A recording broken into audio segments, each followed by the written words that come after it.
I still remember that night like it was yesterday, though 15 years have passed since Maya Chen walked off that stage and vanished into thin air. I was there sitting in the third row of the Blue Moon Theater watching my best friend pour her soul into those piano keys one last time. The way her fingers danced across the ivory, how she closed her eyes during the final crescendo of Chopin's Ballade No. 1. It was pure magic. The audience gave her a standing ovation that lasted nearly 5 minutes, but Maya barely smiled. She just stood, took a quick bow, and walked off stage with an expression I'd never seen before. Something haunted, almost relieved. I waited by the stage door for over an hour that night, clutching the bouquet of white roses I'd brought to celebrate what was supposed to be her breakthrough performance. The reviews had been incredible. A prodigy beyond her years, the Times critic had written. Maya Chen doesn't just play music, she becomes it. But Maya never came out that door. When I finally convinced the security guard to check her dressing room, we found only her evening gown hanging neatly on a hook, her makeup removed, and a single white rose placed carefully on the vanity mirror. The police investigation lasted months. They questioned everyone, her parents, her professors at Juilliard, the theater staff, even me. They searched everywhere from Central Park to the Hudson River, following up on every possible lead. Maya's face appeared on missing person posters throughout Manhattan, her dark eyes seeming to follow you wherever you walked. But it was as if she had simply dissolved into the night air, leaving behind only the echo of that final haunting melody. Her parents, Dr. and Mrs. Chen, aged a decade in those first few weeks. I watched her mother's hair turn gray almost overnight, saw her father's hands shake every time someone mentioned Maya's name. They hired private investigators, offered rewards, even consulted psychics. Nothing. Maya had vanished as completely as a note fading into silence. The official case went cold after 18 months, filed away with thousands of other unsolved mysteries that haunt the city. But I never stopped looking. I couldn't. Maya wasn't just my best friend. She was the most talented person I'd ever known, destined for greatness. She had everything to live for. A recording contract waiting to be signed, performances booked at Carnegie Hall, a future so bright it should have been blinding. The idea that she would simply walk away from all of that, from everyone who loved her, made no sense. There had to be another explanation, another story hidden beneath the surface of that perfect final performance. The letter arrived on a Tuesday morning in October, exactly 15 years after Maya's disappearance. I was working as a music teacher at Lincoln Elementary, having abandoned my own performing dreams years ago. How could I play when every note reminded me of her?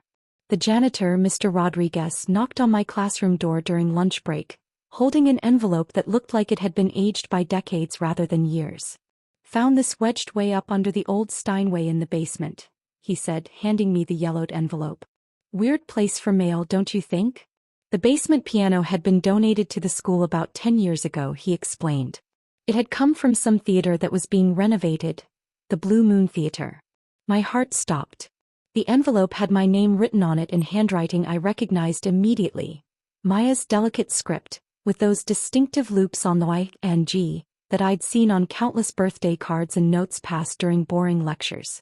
I waited until I was alone in my apartment that evening to open it, my hands trembling as I carefully peeled back the aged adhesive.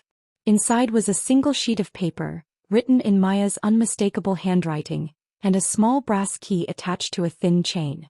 The letter was dated the night of her final concert. "Sarah, if you're reading this, then I'm already gone, and you're probably the only person who cared enough to keep looking.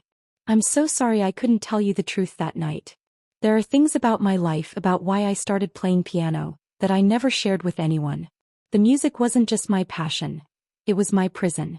This key will unlock the truth, but I need you to promise me something. Whatever you discover, remember that everything I did was to protect the people I loved. The answers you seek are where we first met, in the place where music began for both of us. Follow the melody, Sarah. It will lead you home." The key was small and ornate, clearly old, with tiny musical notes engraved around its edges. I held it up to the light, studying every detail, my mind racing with possibilities. Where we first met, that had to be the Riverside Music Academy, where we'd both started lessons as children. But the academy had been torn down 5 years ago, replaced by a shopping complex. Or did she mean something else? My memory flashed back to our first real conversation, sitting on the bench by the fountain in Washington Square Park. both of us crying after particularly brutal lessons with our respective piano teachers. I spent the next 3 days researching everything I could about the Blue Moon Theater's renovation, trying to understand how Maya's letter had ended up hidden under that piano. The theater manager, a kind woman named Mrs. Patterson, remembered the old Steinway well. "Beautiful instrument," she said over the phone, "but we needed the space for modern equipment. Donated it to a school, I believe. Seemed a shame to let such craftsmanship go to waste." She paused. "You know, there was something odd about that piano when we moved it. The mover said it was heavier than it should have been, like there was something hidden inside. But we never investigated." The key seemed to burn in my palm as I walked through Washington Square Park that evening, past the fountain where Maya and I had shared so many conversations about music, dreams, and the future we thought we'd have together. I sat on our old bench, watching the sunset paint the sky in shades of gold and crimson, and made a decision that would change everything. I was going to find out what that key unlocked, no matter where it led me or what secrets I might uncover about my best friend's mysterious disappearance. The breakthrough came when I remembered Maya's childhood obsession with secret passages and hidden rooms. She'd read every Nancy Drew mystery ever written and was convinced that every old building in New York had some kind of concealed space. "Music is about what you don't hear as much as what you do," she used to say. "The silence between the notes is just as important as the notes themselves." What if she had been trying to tell me something about hidden spaces, about the silence between the obvious facts? I returned to the elementary school the next Saturday, armed with a flashlight and a determination that surprised even me. Mr. Rodriguez had given me permission to examine the old Steinway more thoroughly, curious himself about what we might find. The piano sat in the basement storage room like a sleeping giant, its ebony surface dulled by years of neglect but still beautiful in its own way. I ran my hands along every surface, pressing and prodding, looking for anything that might accommodate the small brass key. That's when I noticed it, a tiny keyhole hidden beneath the music stand, so small and perfectly positioned that it would be invisible unless you knew exactly where to look. The brass key slipped in perfectly, and with a soft click, a section of the piano's internal framework swung open like a secret door. Inside was a hidden compartment, and within it, a leather journal wrapped in silk cloth, along with a collection of photographs and what appeared to be sheet music written in Maya's hand. The journal's first entry was dated 3 months before Maya's disappearance. "I can't keep living this lie. The music that everyone thinks is my gift, my talent, my passion. It's actually my burden. Every piece I play, every note I strike, is a reminder of what I've done, of the secret I've carried since I was 12 years old. But I'm trapped in this performance, this role of the perfect daughter, the promising musician, the girl who has everything going for her. If only they knew the truth about why I really started playing piano, about what happened the night my sister died." I stopped reading, my hands shaking. Maya had never mentioned having a sister. In all our years of friendship, through countless conversations about family, childhood, dreams, and fears, she had never once spoken of a sibling. I flipped through more pages, finding photograph after photograph of Maya with a girl who looked just like her but younger. The girl was always smiling, always carefree, while Maya looked increasingly burdened in each successive photo. The sheet music was unlike anything I'd ever seen Maya compose before. Instead of her usual complex, emotionally rich pieces, these were simple melodies, children's songs really, but written with a sophistication that made them haunting. One was titled Lily's Lullaby, another, The Song She Never Finished, and a third simply Forgiveness. As I studied the notes, I realized they formed a kind of musical story, a narrative told entirely through melody. And at the bottom of the last page Maya had written, "Music was supposed to heal us both, but I was the only one who survived to play." The final entries in the journal painted a picture I wasn't prepared for.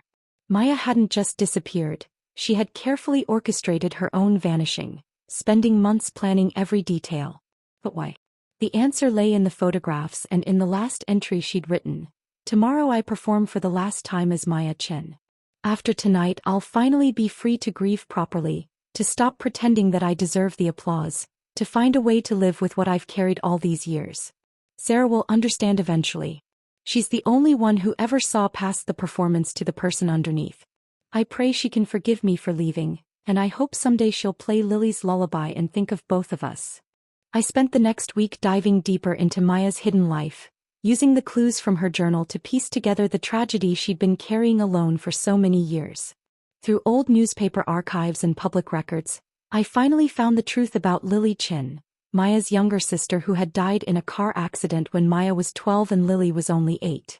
The accident had happened on a rainy November evening while their parents were at work. Maya had been babysitting and according to the police report, she had left Lily alone for just 20 minutes to walk to the corner store for groceries. While Maya was gone, Lily had apparently tried to follow her, running out into the street in her pajamas and slippers. The driver who hit her stopped immediately and called for help, but it was too late. Lily Chen was pronounced dead at the scene. The official investigation found no fault with anyone. It was simply a tragic accident, the kind of random, senseless event that destroys families and leaves survivors wondering what if for the rest of their lives. But Maya had never seen it that way. Her journal entries revealed years of crushing guilt, self-blame, and a desperate need to somehow honor her sister's memory through music. She had started piano lessons just weeks after the funeral, throwing herself into practice with an intensity that worried her parents but seemed like healthy grief processing. What they didn't know was that Maya was trying to learn to play all of Lily's favorite songs, to somehow bring her sister back through melody and memory. The most heartbreaking entry was dated 2 years after the accident. I played For Elise today, Lily's favorite piece. She used to sit next to me on the piano bench and try to play along, her tiny fingers reaching for keys she could barely touch. Mom and Dad think I'm getting better, that the music is helping me heal. But every note I play is really for her. Every performance is an apology I can never give. Every round of applause feels like a lie because she's not here to hear it. I don't know how to stop playing, but I don't know how to keep living with this weight either. Reading Maya's private thoughts, I finally understood why she had always seemed slightly apart from her success, why she never fully embraced the praise and recognition that came her way. Every achievement had felt hollow to her because it was built on what she saw as her greatest failure. She had become an extraordinary musician not because of natural talent, but because of a desperate need to process grief and guilt through the only language that felt adequate to her pain. The final revelation came in a newspaper clipping tucked between the journal's last pages. It was from a small community paper in upstate New York, dated just 6 months ago. The headline read, "Local music teacher leads memorial concert for young accident victims." The accompanying photograph showed a woman playing piano for an audience of grieving families, her face turned away from the camera. But I recognized the posture, the way she held her shoulders, the distinctive way she positioned her hands on the keys. It was Maya. She wasn't dead. She hadn't vanished into nothing. She had simply walked away from the life that had been slowly suffocating her and found a new way to use music. Not for fame or recognition, but for healing others who carried similar wounds. The article mentioned that the mystery pianist had been volunteering at grief counseling centers throughout the region, playing memorial services and teaching children who had lost siblings or parents. She had found a way to transform her burden into a gift for others. But knowing this only made my heart break more. Maya had been out there for 15 years, helping others heal while believing she was too damaged to deserve happiness herself. She had been so close, just a few hours' drive away, but still unreachable, still hiding from everyone who had ever loved her. I stared at the photograph until my eyes blurred with tears, wondering how many times I might have passed her on the street without recognizing the friend I'd never stopped missing. Finding Maya took 3 more weeks of careful detective work. I started by calling every grief counseling center and memorial service organization in upstate New York, asking about a volunteer pianist who preferred to remain anonymous. Most places were protective of their volunteers' privacy, but eventually I found a sympathetic coordinator at a children's hospice who remembered Marie, the quiet woman who came every Tuesday to play for families saying goodbye to their loved ones. "She's been coming here for almost 3 years, the coordinator, Janet, told me over the phone. Never takes any payment, never wants any recognition. She just shows up, plays the most beautiful music you've ever heard, and leaves. The families often ask about her, want to thank her properly, but she always says the music is thanks enough. There's something deeply sad about her, but also something peaceful. Like she's found her purpose, you know?" Janet agreed to pass along a message for me, though she warned that Marie was very private and might not respond. I spent hours crafting that message, trying to find words that would let Maya know it was really me without revealing her location to anyone else who might be searching. Finally, I settled on something simple. The fountain in Washington Square misses our conversations. I found Lily's lullaby and I understand now why you had to go. But I want you to know that the applause was never a lie. Your music has always been real, whether it came from joy or grief or love. If you're ready to stop carrying this alone, I'm still here, still listening. Farah. 2 days later my phone rang. The voice was older, quieter than I remembered, but unmistakably Maya's. Sarah, she said, and I heard 15 years of loneliness in that single word. I can't believe you found me. I can't believe you looked for so long. We talked for hours that first call and then every day for a week, slowly rebuilding the bridge between who we had been and who we'd become. Maya told me about her years in hiding, the fake identity she'd created, the small apartment in a town where nobody knew her history, the way she'd learned to find peace in anonymity. I thought I was protecting everyone by leaving, she explained. My parents had already lost one daughter to my carelessness. I couldn't bear to watch them worry about me too, to see them try to fix something that I believed couldn't be fixed. But the most important conversation came when I finally asked her about Lily's lullaby, the haunting melody she'd composed and hidden away.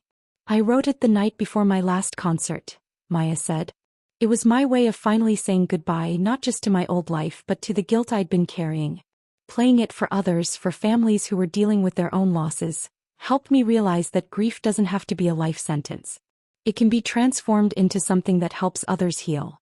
Last month, Maya agreed to meet me in person. We chose the same bench in Washington Square Park where we'd first really talked as children, both of us nervous and excited and terrified all at once. When I saw her walking toward me, older and grayer but with a lightness in her step that had never been there before, I started crying before she even sat down. We held each other without speaking for a long time, 15 years of questions and apologies and forgiveness passing between us in silence. Maya is slowly rebuilding connections with the world she left behind, starting with her parents, who cried for days when I told them their daughter was alive and well. She's not ready to return to performing publicly and may never be, but she's found a way to make peace with both her music and her past. Next week, she's moving back to the city to start a music therapy program for grieving families, bringing Lily's lullaby and all the healing it represents full circle. As I write this final chapter, I can hear Maya practicing in my spare room, preparing for her first day as a certified music therapist. The melody floating through my apartment is one I don't recognize. Something new, something hopeful. For the first time in 15 years, Maya Chen is composing music that comes from joy rather than grief, from possibility rather than regret. And sitting here listening to my best friend play, I realize that some stories don't end with disappearances or mysteries solved. Sometimes they end with the simple, profound beauty of finding your way home. The letter under the piano wasn't just Maya's goodbye. It was her invitation for me to find her when she was finally ready to be found. And in the end, that's what friendship is. Knowing that no matter how far someone travels, no matter how long they're gone, love leaves a trail of breadcrumbs that will always lead you back to each other.